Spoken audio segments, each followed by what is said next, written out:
Le grand dialogue. Sigikafoba. Edouani wa Makaran. Le grand dialogue, l'émission de débat du studio Tamani sur votre radio. Chenni Beri. Halud Mauni. Chenni Beri. Sigikafoba. Le grand dialogue. Studio Tamani lamɛbagaw ani ɲankuma an ka bi grand dialogue thème o bɛ tali kɛ min kan o de ye k'a dɔn kun jumɛn de la mɔgɔ kan ka l'impôt ale ni a ka taxi sara jateminɛw y'a yira mairie caman kɔnɔ k'a fɔ ko l'impôt sarali sigidalamɔgɔw fɛ ko gɛlɛya caman bɛ a la kun jumɛn de nalen don ni a ye nafa jumɛn de bɛ impôt ale ni taxiw sarali la a wari a bɛ don da jumɛn de fɛ studio Tamani bɛna hakili jagabɔ kɛ o de kan bi o de y'a to an ye wele bila Abdala Yatara ma ale bɛ baara kɛ commune 4nan o mairie la o wariko ɲɛnabɔbaga ye ale ye ka fara ale ka nɛgɛjuru siraw la Segu mara kɔnɔna na Modi Darame ale ye Segu mairie o secrétaire général ye ne yɛrɛ ye Mariam Kulibali ye a y'aw bisimila an ka kɛnɛ kan. Le grand dialogue. An bɛ ɲininkali fɔlɔ tɛnku Abdala Yatara la impôt yɛrɛ ye mun de? Bon, impôt n'i y'a ko k'i bɛ définition d'a ma i b'a fɔ ko peut-être faso ɲiyɔrɔ ye min ye baarakɛyɔrɔw kan ani adamadenw kan donc i bɛ se k'a fɔ faso ɲiyɔrɔ ye min y'o kan quoi donc o de bɛ wele ko impôt donc n t'a dɔn n bɛ se ka ɲɛnba o mɔgɔw b'a faamuya cogo min na mais faso kɔni niyɔrɔ ye min ye i bɛ activité min mɛnɛ faso kɔnɔna na faso jɔyɔrɔ ye fɛn dɔ y'a la niyɔrɔ ye fɛn dɔ y'a la o bɛ di impôt ma hali adamaden yɛrɛ olu fana ka a b'o wele ko taxe sur le développement régional et local TDRL adamadenw fana bɛ o sara physiquement olu fana b'o sara donc n bɛ se k'a fɔ impôt ye nin n bɛ se ka jaabi min di a la o ye faso niyɔrɔ i bɛ activité min mɛnɛ jamana kɔnɔna na i ka sigida la faso niyɔrɔ ye min ye o y'o ye. Nka bamanankan na an bɛ to k'a mɛn l'impôt la ko nisɔngɔ ani nisɔngɔ tɛ kelen ya? Non, nisɔngɔ banna ka ban avant les événements de mars 1995 an ka Musa Tarawele ka minɛ a kun bɛ fɔ o de ma ko nisɔngɔ donc o de yɛlɛmalen kɔ Musa Tarawele bennen kɔ maintenant démocratie nalen kɔ o ye nisɔngɔ de yɛlɛma ka kɛ TDRL ye taxe sur le développement régional et local donc a tɛ fɔ nisɔngɔ bilen mais a yɛlɛmana bakuruba la k'a yɛlɛma k'a fɔ ko taxe sur le développement régional et local o de nisɔngɔ remplacé mais avant mars 91 a kun bɛ fɔ o ma ko nisɔngɔ mais sisan a tɔgɔ yɛlɛmana a fɔ ko taxe sur le développement régional et local. Modi Darame e bɛ Segu mara mairie kɔnɔna na e ka jateminɛ ye jumɛn ye Segu kaw ka taxi ale ni l'impôt sarali ko la? Ok, yanni ka don kuma na n bɛ lamɛnbaga bɛɛ fo comme u y'a fɔ kuma daminɛ na cogo min na ne tɔgɔ ye Modi Darame ne ye Segu mairie secrétaire général effectivement Segu mara kɔnɔna na yan an b'a fɔ alhamdulilayi parce que taxi impôt ni taxi sarali population bɛ se k'o kɛ mairie fana bɛ se k'o kɛ taxi bɛ sara mais bɛɛ t'a sara mɔgɔ dɔw bɛ a se t'u ye dɔw bɛ a se b'u ye u b'u ban sarali ma parce que u b'a fɔ k'u t'u ka wari taayɔrɔ dɔn ne b'a dɔn k'a fɔ bi bi in na yɛrɛmarakafo tɛ se ka yiriwa ni taxi ni impôt ni taxiw ma sara. Bon, ni o hukumu kɔnɔna lajɛ ni impôt ni taxiw ma sara a bɛ yɛrɛmarakafo bila retard la anw fɛ yan a bɛ san damadamani bɔ san 6 ɲɔgɔn bɔ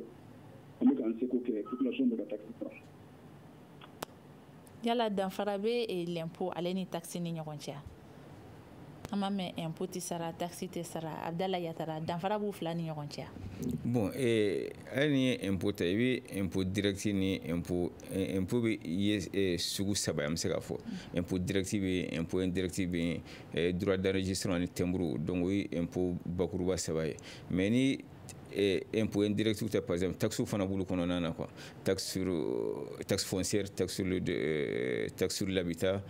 ani taxe sur les sociétés mais o b'a wele ko impôt donc différence in t'a dɔn n b'a fɔ cogo min na mais impôt kɔni généralement ni impôt fɔ i bɛ état de ye bon ni taxe fɔ généralement faamuyali ko la quoi ni taxe fɔ généralement mɔgɔw bɛ collectivité de kosɛbɛ donc ni impôt sigiyɔrɔma saba f'i ye nin ye mais mairie niyɔrɔ bɛ nin bɛɛ la. Comme il y a fait san o san i ka circonscription kɔnɔna na i ka centre des impôts min bɛ yen olu mana min recouvrement kɛ u bɛ partie dɔ di mairie ma bon an fana b'an ka taxes fana bɛ an fana bɛ an ka session sur les taxes municipales la donc an bɛ minnu mois de septembre n'u ka mois de septembre la donc san min kan ka don ka taxes minnu kan ka sara an b'o session kɛ sur les session sur les taxes municipales comme ça an b'o fana o kan ka commune mɔgɔw kan ka min sara o fana bɛ défini donc mais ni dans l'entendement populaire n'i y'a fɔ impôt dɔrɔn mɔgɔw bɛ état de ye ni taxe fɔ mɔgɔw bɛ collectivité o ye quoi mais comme n y'a fɔ impôt kɔnɔna na taxe b'a kɔnɔna na quoi voilà. I ka baro ɲɔgɔn tɔ kelen Segu mara kɔnɔna na ale ko a sarali ma nɔgɔn dɔɔni e ka faamuya ye jumɛn de y'o la sigidala mɔgɔw yɛrɛ fɛ. Bon, effectivement, a y'a fɔ cogo min na incivisme bɛ yen kosɛbɛ bon incivisme yɛrɛ bɛ yen kosɛbɛ o bɛ sɔrɔ min fɛ kosɛbɛ o ye sur les taxes de développement régional et local comme n y'a fɔ cogo min na impôt ye min ye centre des impôts min bɛ ka circonscription kɔnɔna na olu de b'o recouvrement kɛ ka tila ka dɔ reverser collectivités ye bon basi t'o yɔrɔ la parce que olu de b'o baara kɛ o dan ka reverser anw ma mais taxe in sarali kɔnɔna na an bɛ degun sɔrɔ min na kosɛbɛ o taxe le développement régional et local n'a bɛ ko TDRL min ye nisɔn remplacer o degun b'an kan kosɛbɛ bon taxe tɔ solution b'o la parce que n'i ma sara i ka boutique bɛ datugu ou bien i ka baarakɛyɔrɔ bɛ datugu o ka nɔgɔn mais taxe sur le développement régional et local parce que n bɛ commune min kɔnɔ n'o ye commune 4 ye ni commune 4 mɔgɔ bɛɛ ko k'a b'a ka TDRL sara ça fait 850 millions pour la commune 4 mais il b'a jateminɛ k'a fɔ 850 millions prévisionnels là nous on ne peut même pas recouvrir 20 millions par an tu vois que déficit bɛ yen parce que mɔgɔw t'a sara bon sariya dun b'a fɔ ko n'i m'a sara c'est la contrainte par corps i ka minɛ ka taa n'i ye kaso la bon n'i ko k'i bɛ commune den minɛ ka taa kɔta n'u bɛɛ kaso la est-ce que place yɛrɛ bɛ yen wa donc incivisme bɛ TDRL de niveau la kosɛbɛ taxe tɔ ninnu délibération min kɛ min na sur les taxes municipales o ka nɔgɔn dɔɔni parce que hali n'i ma sara kɛra cogo o cogo i ka boutique bɛ datugu ou bien i ka restaurant bɛ datugu ou bien i ka dépôt ninnu bɛ datugu o ka nɔgɔn mais TDRL de sarali degunba b'o kɔnɔna na kosɛbɛ. alors Modi Darame Segu mara kɔnɔna na aw bɛ jateminɛ kɛ cogo di Abdala Yatara bɔra k'a fɔ ko u ka commune kɔnɔna na u bɛ jateminɛ kɛ a bɛ taga fo 500,000 ɲɔgɔn na aw fɛ yen 800 ɲɔgɔn na aw fɛ yen Segu aw bɛ jateminɛ kɛ cogo di k'a dɔn a san kɔnɔ an ni nin wari in de ka kan TDRL sɔrɔli la an ka commune kɔnɔ. ok anw fɛ yan TDRL sarali Abdala y'a fɔ cogo min na effectivement a ka kuma in b'a sɔn ji la anw fɛ yan an bɛ jateminɛ kɛ n'i bɛ TDRL yɛrɛ fɔ très généralement loi charia c'est une collectivité gérée n'an b'a fɔ olu ma la loi 2011-036 du 15 juillet 2011 o bɛ yɛrɛmarakafo ka sɔrɔ fɔ o yɛrɛmarakafo ka sɔrɔ fɔli la impôt dɔ b'a la n'an b'a fɔ o ma impôt sur les personnes impôt sur les personnes an bɛ taa an da don TDRL la an b'a jateminɛ kɛ très généralement recensement de bɛ kɛ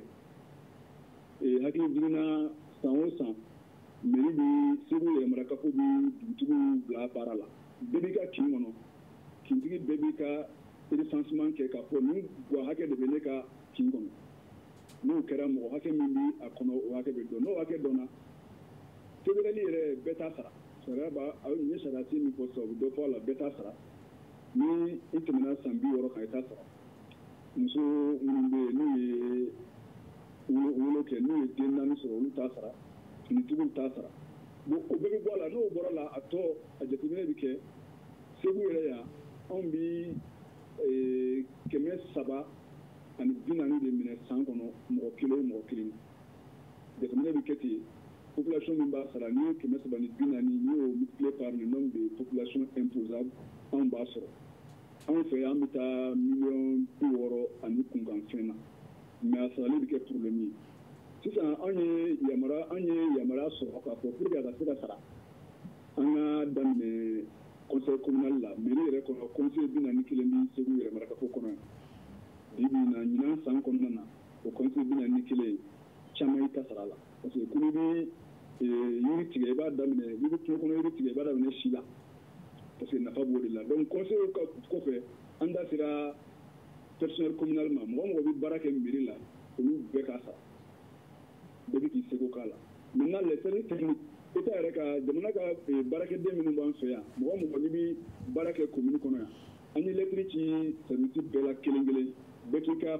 ka baarakɛyɔrɔ liste ci an ma parce que an yɛrɛ k'a fɔ dugutigiw ka baara in kɛli la problème b'a la parce que dugutigiw bɛ recensement kɛ k'a liste d'an ma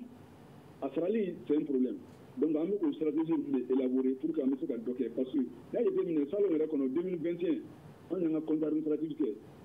100 sara la 4 dɔrɔn de sera k'a sara sur 80 millions de prévisions on ma se ka bɛrɛ sɔrɔ a la donc la taxe a bɛ problème posé sigi yɛrɛmarakafo kɔnɔna na. Abdallah Yatara, kuma kɔnɔna na Modi ko ko sigidala mɔgɔw b'a fɔ ko u t'u ka wari ta yɔrɔ dɔn. Est-ce que a bɛ ɲɛfɔli kɛ sigidala mɔgɔw ye a ka impôt bɛ taa yan fɛ a ka taxes bɛ taa yan fɛ n'a y'a sara nin nafa de bɛ se aw ma. Est-ce que danayabaliya dɔɔni min bɛ est-ce que danayabaliya dɔɔni tɛ nin ko la? Oui, danayabaliya bala effectivement c'est vrai que préjugé bɛ maire kan kojugu. Ni yɛrɛ ko maire dɔrɔn sisan mɔgɔ yɛrɛ tɛ foyi la dugukolo ko fɔ. Bon, il ko maire dɔrɔn mɔgɔw ko dugukolo.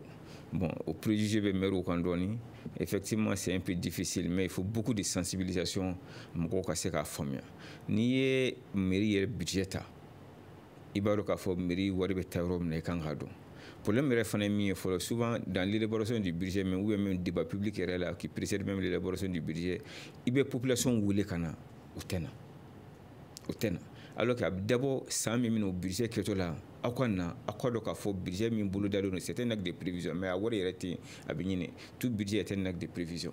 a wari de bɛ ɲini mais aw ka na k'aw da o kuma na k'a fɔ aw yɛrɛ k'a dɔn k'a fɔ mairie bolo man dalen don ni miliyari hakɛ de ka san kɔnɔna na ni miliyɔn hakɛ de ka san kɔnɔna na donc n'a sɔrɔla fana ni nin de kan ka k'a la nin de ka kan nin de ka kan ka k'a la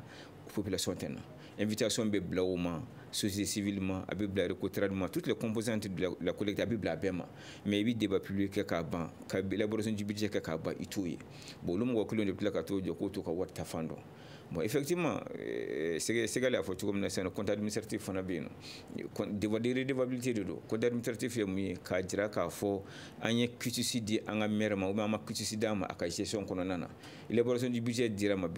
a fɔra k'a k'a don sira minnu fɛ est ce que a y'a don sira fɛ n'a sɔrɔ a y'a don sira fɛ problème foyi ma y'a la le conseil donne quitus à la gestion du maire mais n'a sɔrɔ a ma don a siraw fɛ fiyewu le conseil peut refuser de donner quitus à la gestion du maire o fana ye ko wɛrɛ ye nko tugun donc a ka kan anw fana ma ni budget kɛra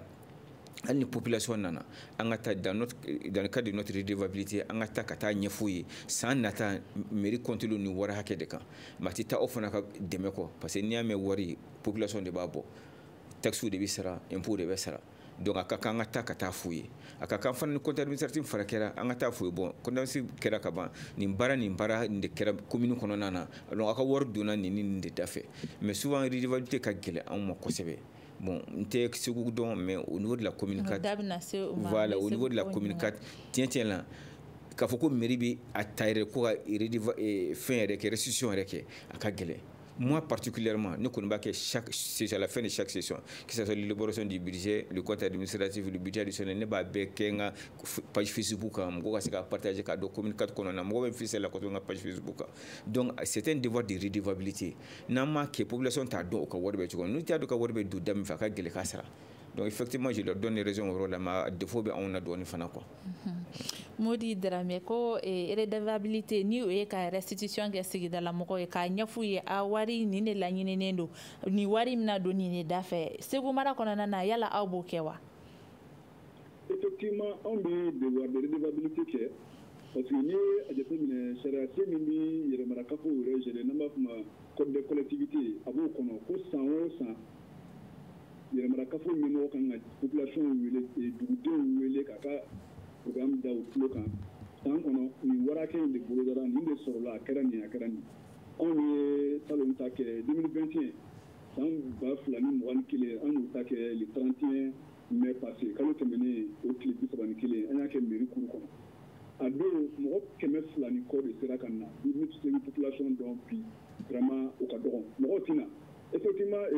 sɔsɔrɔsɔnase a fɔ cogo min na mɔgɔw tɛna invitation bɛ taa an ye communiqué bila radio la Segu yɛrɛ yan n'o na page Facebook b'an bolo chargé de communication b'an bolo an ka chargé de communication a y'an dɛmɛ a communication na ka message bila fan bɛɛ fɛ mais mɔgɔw tɛna mais mɔgɔw ni minnu nana a bɛ da olu tulo kan a bɛ fɔ san kɔnɔ nin warakɛ de tun bolodara nka nin de sɔrɔla nin sɔrɔla a donna nin da in fɛ a donna nin da in fɛ u bɛ question posé et misali la an sera chapitre dɔ ma n'an b'a fɔ ma ko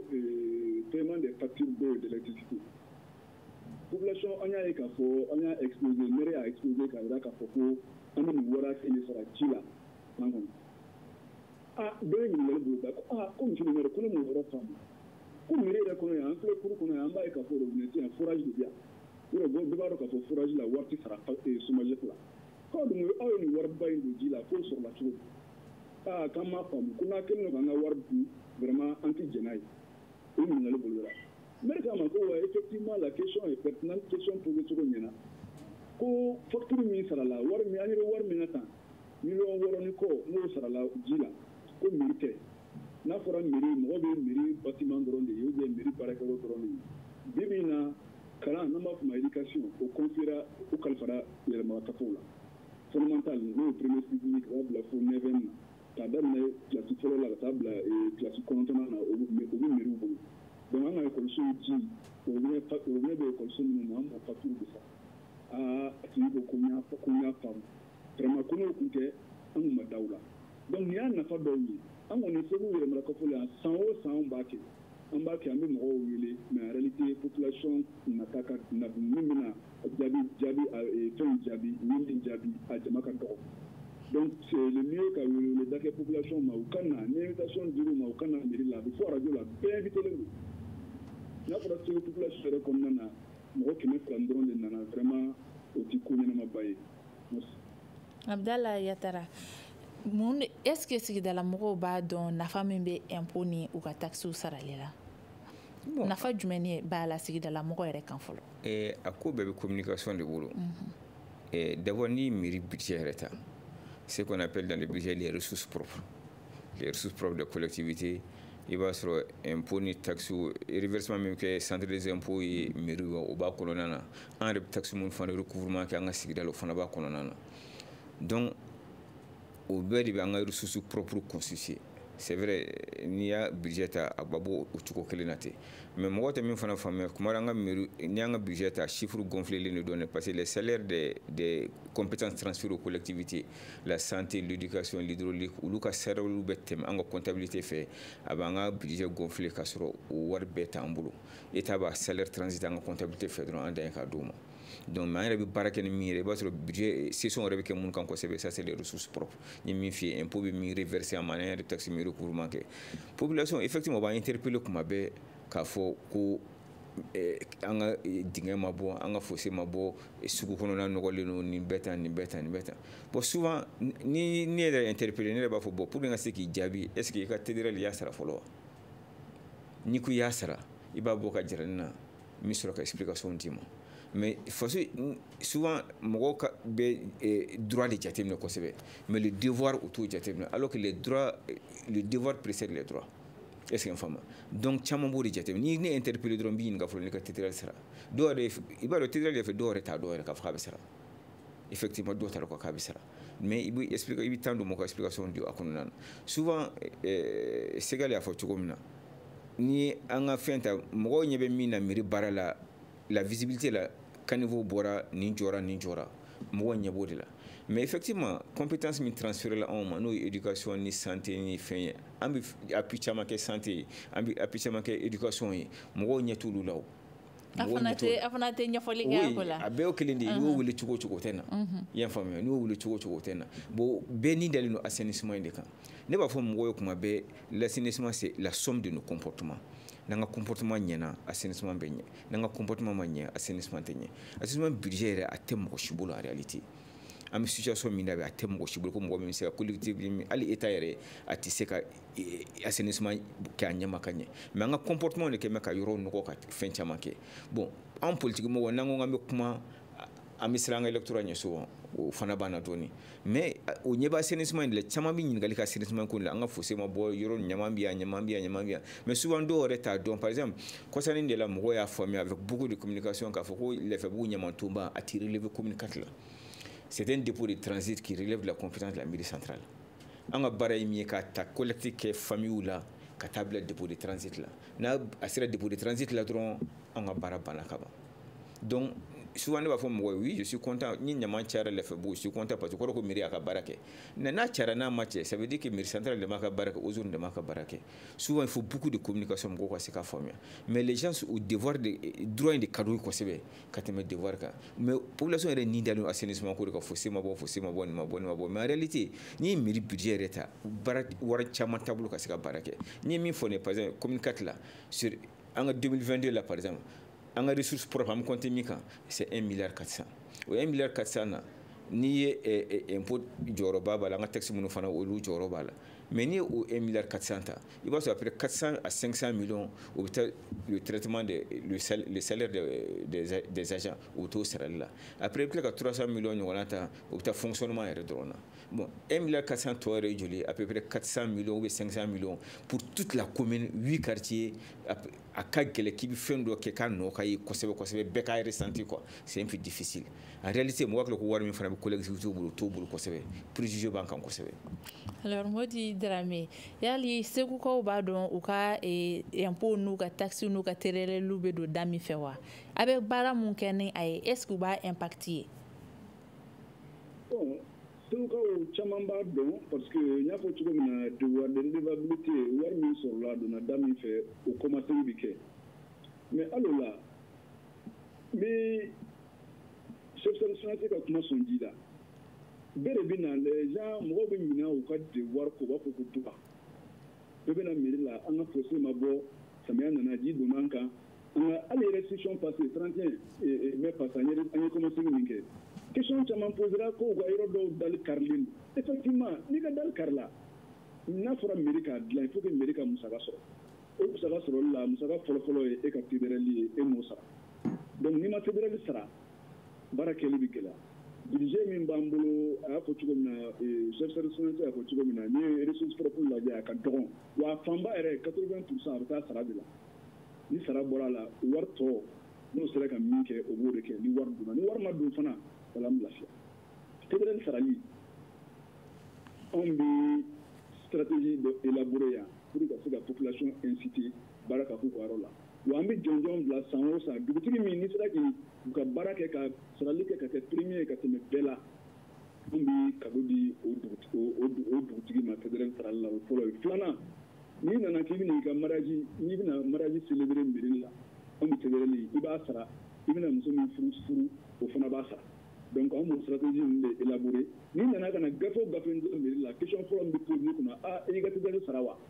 n'i ko awɔ n y'a sara i bɛna i ka quittance an b'a lajɛ n'i y'a sara mairie b'i ka baara kɛ n'i m'a sara mairie b'a fɔ i bɛ 340 sara fɔlɔ o la da bɛ sɔrɔ ka don i ka kuma na n'o kɛra vraiment u b'a sara baara bɛ kɛ maintenant ni baara kɛra ni commencement bɛ kɛ i ka wari a donna nin da in de fɛ nin kin nin baara in kɛra nin san in na nin kin nin baara in kɛra nin san in na a donna nin wari de ma wa baara min ma se ka kɛ o kɔrɔ ye ko wari ma se ka don. Alors Abdallah Yatara i ka kuma kɔnɔna na i kun ko mɔgɔ dɔw yɛrɛ t'a dɔn ko TDRL ninnu kan ka sara dɔw t'a dɔn ko impôt kan ka sara vu que an bɛ to k'a mɛn u b'a fɔ ko impôt mɔgɔw sera an ma ne yɛrɛ kun tɛ a kalama a kan ka kɛ cogo di n'i ka cakɛda dayɛlɛ walima i yɛrɛ kɛn yɛrɛ e de bɛ wuli ka se ni cakɛda ninnu ma ka taa i yɛrɛ kofɔ wa walima cakɛda ninnu de kan ka wuli ka se mɔgɔw ma k'a fɔ e kan ka impôt sara i kan ka TDRL sara parce que dɔnbaliya fana bɛ nin ko la i ka fɔ la. Bon, n'i ye Mali yɛrɛ impôt ta yan'an ka don taxe la le système des impôts est déclaratif. C'est-à-dire que e de kan ka wuli k'a fɔ ni ka se impôt la k'a fɔ ni ye nin sɔrɔ hakɛ in kɛ donc i ni impôt min ka kan état bɛ o f'u ye. Nous sommes dans un système déclaratif. État tɛ taa mais e de kan ka se état ma donc o yɔrɔ bɛ yen mais méconnaissance caman b'a yɔrɔ la mais institution de ka ca sinon mɔgɔ yɛrɛ b'a dɔn k'a ko jamana tɛ wari bɔ yɔrɔ wɛrɛ o collectivité tɛ wari bɔ yɔrɔ wɛrɛ o tɛ taa wari dilan ka na an bɛ baara min kɛ an bɛ impôt min sara état ye o état b'o de kɛ ka baara kɛ n'an na collectivité fana kɔnɔna na aw fana bɛ taxe min sara an b'o de kɛ ka baara kɛ a tɛ ɲini yɔrɔ wɛrɛ o mais effectivement i b'a dɔn génération actuelle sisan jeunes ninnu o la faamuyali ka gɛlɛn kojugu bon a faamuyali yɛrɛ de ka gɛlɛn en réalité dɔw t'a kalama ça c'est vrai ignorance b'a la dɔɔni mais dɔw yɛrɛ tɛ u b'a kalama dɛ mais kalamanciya b'a la dɔɔni i y'a faamuya parce que u t'a fɛ k'a sara donc o yɔrɔ degun b'an kan kosɛbɛ Segali y'a fɔ cogo min na olu ka o système effectivement an fana b'o kɛ yan nɔ n'aw taara furu siri an b'a ta u kan n'a bɛ carnet de famille ɲini an b'a fɔ ka TDRL fana sara souvent même an yɛrɛ tun bɛ RAVEC n'i b'a ka RAVEC kɛ moment an ma k'i ka TDRL sara fɔlɔ mais après gouverneur y'an rappelé à l'ordre parce que a tɛ sariya kɔnɔna an bɛ sariya dan sago dɔɔni mais a bɛɛ kun dabɔra mun kama ka se ka recette kɛ an ka se ka baara kɛ commune kɔnɔna na donc o yɔrɔ b'a la dɔɔni mais an sera ka baara caman kɛ n'i y'a jateminɛ ni mɔgɔ taara commune 4 centre principal la bi i b'a sɔrɔ étage dɔ bɛ yen bi bâtiment kɔrɔ dɔ bɛ yen an y'o jɔ à 280 millions sur ressources propres sur fonds propres an ma taa ɲini yɔrɔ mais c'est sur 3 ans an y'a étalé sur 3 ans an y'o kɛ Jikɔrɔni par exemple centre de célébration na ali 10 personnes 10 couples kun se ka célébration kɛ yen nɔ mais salle dɔ jɔ sisan nɔ même 100 mariage bɛ se ka kɛ ɲɔgɔn fɛ simultanément o ɲɔgɔnna fana de jɔra sɛbɛnni kɔrɔ bon école la an ye écoleso caman fana jɔ mɔgɔw y'o ye an ye o kɛ c'est dans le cadre de la coopération aussi avec le Japon japonais fana écoleso dɔw fana jɔ an ye parce que mairie fana ka fɛn dɔ ye fɛn ye an ka sariya b'o d'an ma an ka wuli ka partenaires ɲini u ka se ka baara kɛ an ka commune kɔnɔna na donc o fana b'an bolo an bɛ baara kɛ commission jumelage et partenariat olu fana bɛ musakaw d'u ma u ka se ka taga yala ni projets ye pour que partenaires bɛ se ka financer an ye cogo min na baaraw kɛra mais souvent n y'a f'i ye cogo min na ni aw ma na Sɛgɛla fɔ cogo n'aw ma na a ka gɛlɛ a ka dɔn min kɛra mais préjugé de bɛ bɛɛ ka maire ka ko la n'an y'an ka wari di maire ma o b'a dun n'an y'a d'u ma o b'a dun mais o yɛrɛ tɛna k'a dɔn effectivement wari yɛrɛ hakɛ joli sɔrɔ la a donna mun ni mun da fɛ o tɛna ka n'o ɲɛɲini mais o kɔni sigilen don tɛdaga de la n'an ye wari di maire ma o b'a dun n'an ye wari di maire ma o b'a dun parce que maire par exemple ni sécurité ko ta par exemple on vient en appui à la police à la gendarmerie qui relève de notre juridiction an bɛ carburant ni fɛnw d'u ma ka patrouille kɛ c'est pour sécuriser la population mais mɔgɔw ɲɛ t'o si la a fana est ce que a bɛ ɲɛfɔli de kɛ n y'o de fɔ ɲɛfɔli ye min ye Sɛgɛli y'a fɔ mɔgɔw tɛna nka sisan diɲɛ kunnafonidi minɛnw kuraw cayalen don i n'a fɔ e y'a fɔ k'i bɛ page Facebook kan voilà est ce que ni mairie sisan bɛɛ y'i ka page Facebook créé publicité tɛ Facebook mɔgɔw ye mais juste k'a fɔ page créé net sanfɛ k'a fɔ mɔgɔw ye an bɛ nin baara de la est ce que o fana tɛ nɔgɔya vu que population majeure partie bɛɛ bɛ bɔlɔlɔ sanfɛ effectivement n'i y'a jateminɛ Sɛgɛli y'a fɔ olu ye page Facebook créé hali n'i y'a jate commune caman bɛ yan sisan o bɛ page Facebook créé sisan nɔ c'est pour ka se ka communication kɛ mɔgɔw ka se ka faamuya mais souvent aussi ceux qui animent aussi ces pages là souvent la bonne information min kan ka di l'information dont la population a besoin o t'o fana dɔn souvent il faut des spécialistes de la communication n'an ma wari don o fana na a ka gɛlɛn a b'a créé ten cogo la mais impact t'a la i y'a faamuya donc o yɔrɔ fana b'a la dɔɔni quoi donc il faut beaucoup de communication beaucoup de sensibilisation pour que perception bɛ mɔgɔw la mairie la a ka se ka yɛlɛma on a encore des années a ka se ka yɛlɛma quoi. Alors Modi Dramé yala Segu mara kɔnɔna na c'est vrai mɔgɔw tɛ u ka impôt n'u ka TDR sara kosɛbɛ nka est ce que fasoden ɲuman kelen kelenw bɛ wuli u yɛrɛ ma ka na u ka fasoden ɲumanya walen kɛ wa. O bɛ kɛ. O ka ca. U ka ca dɔɔni ne yɛrɛ ye ɲinɛ yɛrɛ san kɔnɔ ne yɛrɛ ye bɔra caman kalama n'u nana yɛrɛ ne yɛrɛ bɛ sin ka bila u ɲɛ ka taa kɛsi la ka ɲɛf'u ye minnu yɛrɛ ma b'a fɔ ko n nana n ka TDR sara mɔgɔw b'a kɛ o nafa yira n'u nana n'o ye communication de nana n'o ye an ye kibaruya jɛnsɛn n y'a fɔ hali ni e yɛrɛ yɛlɛla sisan page commune urbaine de Segu n'i y'a tapé Facebook kan i b'a ye an bɛ kibaruya bila mɔgɔw y'a mɛn ko k'an y'a mɛn k'a fɔ ko TDR kan ka sara n nana n ta sara n'u nana sara ne bɛ don ne la ka donna la dɔ fo maire fɛ yen maire ka bureau kɔnɔ ka taa présenter maire la an ye chargé de communication wele a y'a photo ta k'a bila an ka page kan pour que ka se ka tɔw inciter u kana a sarali la secteur financier da sera yɔrɔ dɔ ma a ko man nɔgɔn kosɛbɛ parce que en réalité maire minnu bɛ yan élu minnu bɛ yan olu ye politique mɔgɔw ye anw ye baarakɛlaw ye n'i ko politique mɔgɔw ko tɔgɔ olu nana tɔgɔ ɲini na anw nana baara la a caman bɛ yen n'an k'an b'a mɔgɔw koron ka don da dɔ fɛ intervention bɛ caya la conseiller dɔw bɛ intervention kɛ maire yɛrɛ bɛ intervention o de y'a to tuma dɔw la yɛrɛ n'aw bɛna contrôle daminɛ n'i ye misali ta par exemple o vignette kan n'aw bɛna contrôle daminɛ an b'a cun a tɛ fɔ hali mairie baarakɛla bɛɛ t'a kalama k'a fɔ ko sini ko contrôle bɛ kɛ o baara in bɛ kɛ ne ani service financier de b'o baara coordonné ani commissaire de police minnu b'an ka yamaruya kɔnɔna na. Ne b'a fɔ maire ma monsieur le maire n'a ma ɲɛ i tɛ taa dugu la i bɛ dugu ta parce que n'a kɛra k'a to dugu la dɔrɔn a ko ka gɛlɛn et finalement ni min kɛra k'a to yan ni intervention kan ka k'a la a yɛrɛ b'a bolo bila a kunna a bɛ wari d'a tigi ma a b'a vignette ta a ka moto bɛ bila donc o stratégie ninnu de b'anw fɛ yan. Alors Abdallah Yatara wagati de bɛ ni wari ninnu sarali la i kɛra impôt ye o i kɛra TDR ye o est ce que san kɔnɔ wagati de b'a sarali la wa n'i m'a sara ɲangili bere bɛ da i kunna u n'a fɔ pénalité n'a ɲɔgɔnnaw. Bon, comme il y a fait pour les taxes sans qu'on en ait c'est vrai, sans dame là, on a un budget qui a bon, titulairement validé qui a vous rentrez dans l'exécution du budget. Autant qu'on en a donc il y a moyen de régisseur ou agent de recouvrement boulot au cours de baraka qui a sa taxe nous recouvrement. Donc c'est vrai, souvent d'or c'est qu'à 4 mois, 5 mois, 6 mois, ça sera obligé de faire des choses. Bon, comme impôt fanani, impôt n'y a fait tout comme ni impôt faudra me gagner état de là. Effectivement, impôt d'obi ou jusqu'au 30 avril, période de boule là, n'a terminé drop, état fanani pénalité souvent à 100% même. Donc obi mais ou le voir de reverser en baara bateau kan kosɛbɛ mais an ka taxi ninnu i bɛ se k'a sara n'importe quelle période de l'année c'est k'a fɔ ko ni taxi de bɛ taxi municipal de bɛ yen ko ni période de b'a sarali la bon ni à chaque mois de don a kan ka sara chaque mois taxi municipal chaque mois de mais dɔw bɛ yen olu fana annuel o annuel o fana bɛ yen nɔ dɔw fana bɛ annuellement o bɛ sara mais dɔw bɛ yen nɔ comme salaire ninnu fana bɛ yen ça c'est o journalier o bɛ sara don o don sugu la bon taxi dɔw bɛ yen olu mensuel ye bon dɔw fana bɛ yen olu bɛ sara une fois par an o ye annuel ye donc minnu ye mensuel chaque mois olu bɛ sara n'a tɛmɛna tu peux accuser 2, 3, 4 mois de retard souvent an ka agent b'a faamuya mais au-delà de ça ils sont obligés ka yɔrɔ datugu bon salen kɔni o ye don o don de ni m'o sara i ka place bɛ minɛ la sugu la on est sugu syndicat yɛrɛ b'o ɲɛnabɔ ɲɔgɔn cɛ bon minnu ye annuel kɔni ye généralement au-delà de 6 mois on commence k'olu recouvrement kɛ fo ka taa se san banni ma quoi. Alors TDRL Segu ale y'a ka montant fɔ yari sɔngɔ kelen de don jamana fantan naani bɛɛ kɔnɔ. Non effectivement olu ta y'o ye mais anw ta Bamakɔ yan bɛɛ i commune ta c'est 3000 francs par personne. A f'i ye cogo min na o don ni san 60 tɛmɛ i t'a sara an bangebaa minnu kɔnɔɲɛ naani kɛ n'i tɛmɛna kɔnɔɲɛ naani kan i t'a sɔrɔ les élèves et les étudiants olu t'a sara finitigiw fana t'a sara les grands malades aussi olu fana t'a sara. Les grands malades olu bɛ jate cogo di? Bon a bɛ se ka kɛ o ni banaw dɔw bɛ lujuraw dɔw bɛ yen a ka n'i yɛrɛ y'a ye i b'a dɔn k'a fɔ n'i ye banabaatɔ la mɔgɔ ye certificat d'indigence fana bɛ yen nɔ mais olu fana b'o di k'a fɔ ninnu kɔni se tɛ ninnu ye fiyewu donc an b'olu fana mago to mais bana tɛ n b'a fɔ cogo min na kɔnɔdimi tɛ ɲɛdimi don bon ni yɛrɛ dɔw ye i b'a dɔn k'a fɔ vraiment ni banabaatɔw ye olu tɛ se k'a sara donc o fana bɛ banaw dɔw bɛ yen a bi c'est traitement à vie don quoi fo ka taa se i ka don banni ma olu bɛ yen donc olu dɔnnen don ka bɔ ɲɔgɔn na donc olu t'a sara quoi. Alors Modi Dramé ka fara taxi ni impôt ni TDRL ninnu kan yali mairie bɛ wari wɛrɛ sɔrɔ ale ni Abdala Yatara ko dɛmɛ dɔw bɛ yen yali mairie bɛ musaka wɛrɛw sɔrɔ ka se k'a yɛrɛ dɛmɛ wa? Bon, a ko cogo min na ni taxi ni impôt minnu fɔ ani redevance ninnu olu y'an ka wari sɔrɔ sira fanba ye mais o kɔfɛ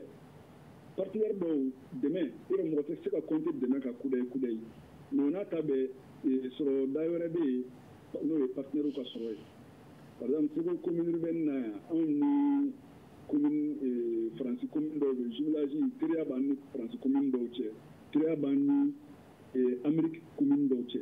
olu b'an dɛmɛ kosɛbɛ baara caman kɛli la sinon n'o tɛ mairie yɛrɛ ka sɔrɔ kɔnɔna na impôt ni taxe ninnu ani redevance ninnu pratiquement o dɔrɔn de b'an bolo yan bon dɛmɛ ninnu dun filɛ nin ye ni min da ka kosɛbɛ a caman bɛ yen a tɛ sira sɔrɔ o kɔfɛ jamana yɛrɛ b'an dɛmɛ ni min ye o ye ressources transférées par exemple agent de santé ni lɔgɔli karamɔgɔw ka sara o wari jamana b'o wari bila ka na mairie la anw bɛ u sara bon n'u sara la impôt dɔ bɛ yen n'an b'a fɔ ma ko impôt sur le traitement et salaire o ye impôt ye ni mɔgɔ ni mairie b'i sara an bɛ wari dɔ tigɛ i kunna o bɛ segin mairie ma donc ni jamana ye état ye u ka wari bila ka na u ka salaire bila ka na anw bɛ impôt in tigɛ a la directement suivant le barème o fana wari bɛ na an kun bon Dieu merci alhamdulilayi o b'an dɛmɛ kosɛbɛ Segu commune kɔnɔ yan ITS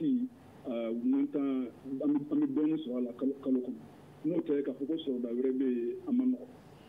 Abdala Yatara Bamakɔ yan an b'a ye vignette ko mɔgɔ bɛ vignette ta mairie la est-ce que vignette wari fana ye mairie ka nafasɔrɔ sira dɔ ye? Bon n tɛ Segu kalan mais ici Bamakɔ yan nɔ vignette mairie centrale de ye a tɛ ta ko mairie tɔ ninnu na o ye mairie centrale ka prérogative ye mairie centrale de bɛ vignette feere commune tɔ ninnu t'a feere bon alors que an n'olu ɲɔgɔn tɛ n b'a fɔ cogo min na c'est que an ka tutelle tɛ kelen ye la mairie centrale relève du ministère de l'administration territoriale nous nous relevons directement du gouverneur du district de Bamakɔ donc mairie centrale de bɛ vignette feere mairie centrale de b'o wari recouvrement kɛ mais u dɔɔni verser communes ye quoi voilà. Alors est-ce que gɛlɛya bɛ aw kan walasa k'a ka taxi ninnu sɔrɔ ale ni aw ka TDRL n'aw taara kɛnɛ kan walima n'a taara ɲɛfɔli kɛ sigidala mɔgɔw ye yari mɔgɔw bɛ kuma sugu dɔ walima ka fɔ yɛrɛ physiquement ɲangata a fɔ k'u bɛ ɲangata ta physiquement ka ɲɛsin aw ma wa? Non souvent o tɛ ban baara bɛɛ la baara bɛɛ la souvent i bɛ taa kɛ ni répartition dɔw ye minnu t'a faamuya bon souvent n'o nasuguya kɛra o bɛ se ka le maire de la circonscription o bɛ se k'o wele ou bien a bɛ se ka kɛ an fana n'o y'an wele an bɛ polisiw wele pour que ni a sera yɔrɔ n'an tɛ se ka kuma fɔ k'a ban an bɛ se ka polisiw wele pour que polisiw bɛ se ka na en appui cogo min na o fana bɛ kɛ quoi. Mais souvent effectivement kira cogo répartition bɛ minnu t'a faamuya yɛrɛ de minnu yɛrɛ t'a ka mairie yɛrɛ tɔgɔ mɛn o da quoi parce que o ɲɛ tɛ ce qu'on appelle le retour sur investissement o ɲɛ t'o la wari bɛ kɛ min o ɲɛ t'o la donc ka mairie ka wari sara fu de don olu bolo donc so effectivement répartition bɛ a baara i baara o baara ta répartition b'a kɔnɔna na mais n'o kɛra on sera obligé de faire appel aux forces de l'ordre dans la circonscription olu ka se ka na en appui ka se ka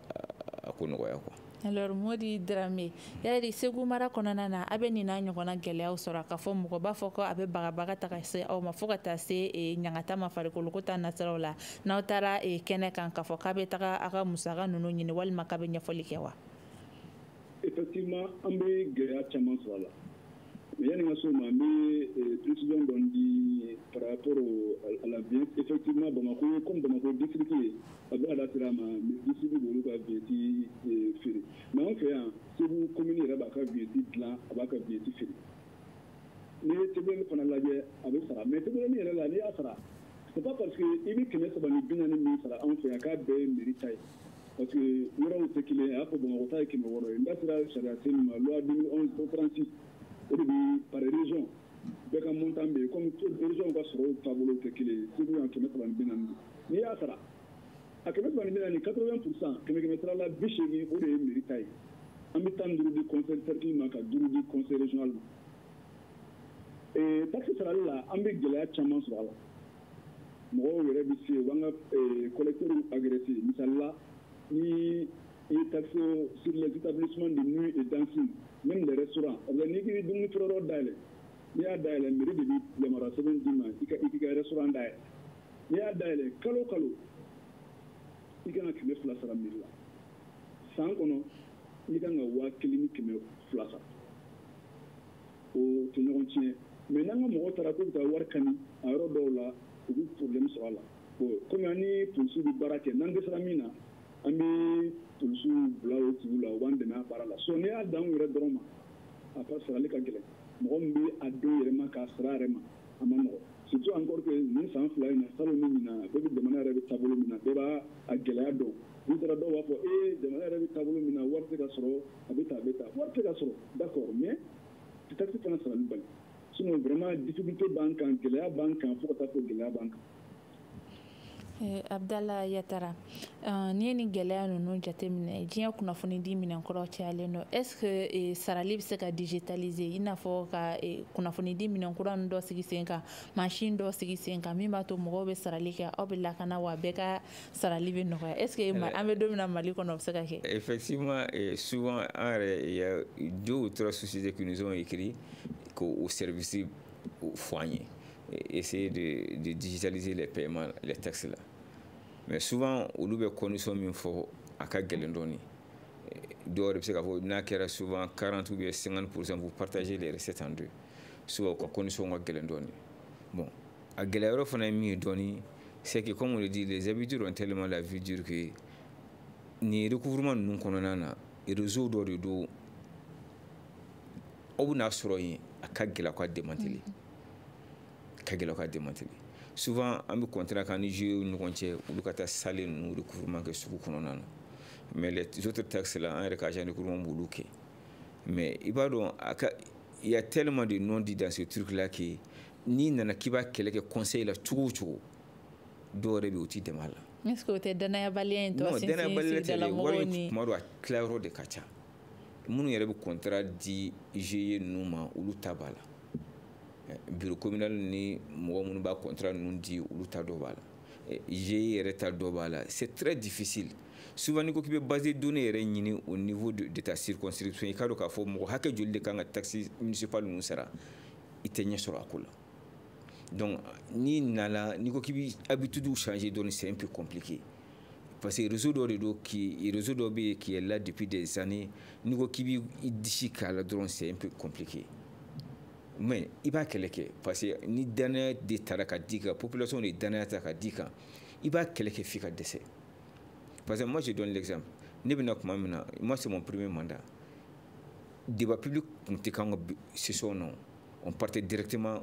à l'élaboration du budget comme ça, à l'adoption du budget au niveau de la session. Pendant les 2 premières années, j'ai failli même écrire pour que donc parce que c'est une obligation de faire le débat public avant l'élaboration du budget, l'adoption du budget. Mais ni sans flacon de là, ni sans l'avant flacon là à Kera, ne débat animé. Nya exige ka ke wa be ke fana donc ibna habitude do soro yi ni manye population de dana ta ka dika il va quel que soit ce que ça va te coûter au moins que tu aies le sentiment que population de dana mi ta ka dika il y a quelque faut que ça dana il se ka décès mais quand même à la fin du mandat que tu as quand même le sentiment que mi confierana nya ke men desera ni do fana ke. Alors, si de la mort minte aga impôt sera des taxes sera des terrels sera est-ce que aller quand a fait ni façon fait il n'a pas service sociaux de base docteur so la soroli sera ba la soroli faut que ta se fin chama aller quand hakabe jamana kanwa ya foto mali fam pa bele ni abeta droit de carrière mo devoir ma di mo donc ni hake e ka hake mi faso kula ni e ma OK e manka fo ni faso fait ça c'est tout à fait normal.